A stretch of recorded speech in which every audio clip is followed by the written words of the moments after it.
Hello అండి, నమస్తే. Welcome back to అభిరుచులు.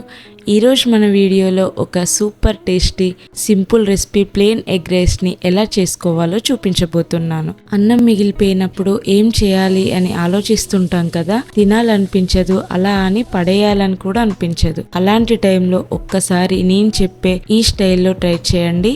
చాలా తక్కువ టైంలో ఈజీగా ప్రిపేర్ చేసుకోవచ్చు. పిల్లల నుండి పెద్దల వరకు ఇష్టంగా తినేస్తారు. ఇక అస్సలు ఆలస్యం చేయకుండా ప్రాసెస్లోకి వెళ్ళిపోదాం. ముందుగా మిగిలిపోయిన అన్నం ఫ్రిడ్జ్లో ఉంటే ఒకసారి బయటకు తీసి గడ్డలు లేకుండా విడదీసి పెట్టుకోండి. ఒకవేళ అన్నం మరీ మెత్తగా ఉంటే కాసేపు ఆరబెడితే రైస్ పొడి పొడిగా వస్తుంది. ఇప్పుడు స్టవ్ మీద మందంగా ఉన్న కడాయిని తీసుకోండి. అందులోకి 1 టేబుల్ స్పూన్ దాకా ఆయిల్ వేసుకోవాలి. ఆయిల్ హీట్ అయ్యాక ఇందులో 1 టీ స్పూన్ జీలకర్ర, 1 టీ స్పూన్ అల్లం వెల్లుల్లి పేస్ట్ వేసి పచ్చివాసన పోయే వరకు కాస్త ఫ్రై చేయండి.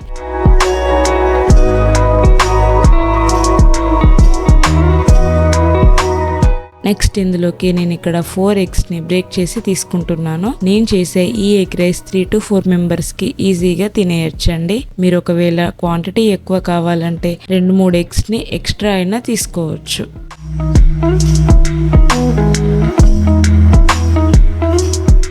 ఎగ్స్ని బ్రేక్ చేశాక మంటని మీడియం ఫ్లేమ్లో ఉంచి ఇలా చిన్న చిన్న పీసెస్ లాగా కలుపుతూ రోస్ట్ చేసుకోండి. ఇలా రోస్ట్ అయ్యాక ఇందులోకి రుచికి సరిపడా ఉప్పు, 1/2 టీ స్పూన్ పసుపు, 1 టీ స్పూన్ కారం, 1/2 టీ స్పూన్ ధనియాల పొడి, 1/2 టీ స్పూన్ గరం మసాలా వేసుకోవాలి. ఈ మసాలాలు ఎగ్ మిక్స్లో కలిసిపోయేలా మంటని హై ఫ్లేమ్లో ఉంచి బాగా కలుపుకోవాలి. అప్పుడే మనకు మంచి స్మోకీ ఫ్లేవర్ వస్తుంది. నేను స్టార్టింగ్లో మందంగా ఉండే కడాయిని తీసుకోమన్నాను కదా అండి, సో దానికి రీజన్ ఇదే. మనం ఇలా హై ఫ్లేమ్లో ప్రాసెస్ చేస్తున్నప్పుడు అడగంటకుండా ఉంటుందన్నమాట. ఇప్పుడు ఇందులోకి 2 టేబుల్ స్పూన్ల దాకా సన్నగా కట్ చేసుకున్న కొత్తిమీరని వేసి అంతా ఒకసారి కలుపుకోండి. ఇప్పుడు మనం ముందుగానే పొడిగా చేసుకున్న అన్నం మొత్తాన్ని వేసేసేయాలి. అన్నం మొత్తం ఎగ్లోకి కలిసిపోయేలా హై ఫ్లేమ్లోనే బాగా టాస్ చేసుకోండి.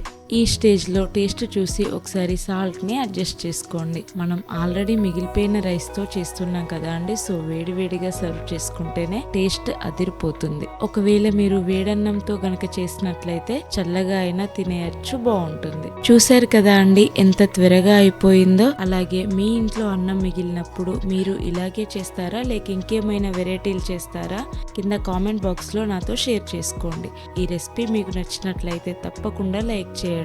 ఈ వీడియోని మీ ఫ్రెండ్స్ అండ్ ఫ్యామిలీకి షేర్ చేయండి. మరిన్ని రుచికరమైన రెసిపీస్ కోసం మన ఛానల్ని సబ్స్క్రైబ్ చేయడం మర్చిపోకండి.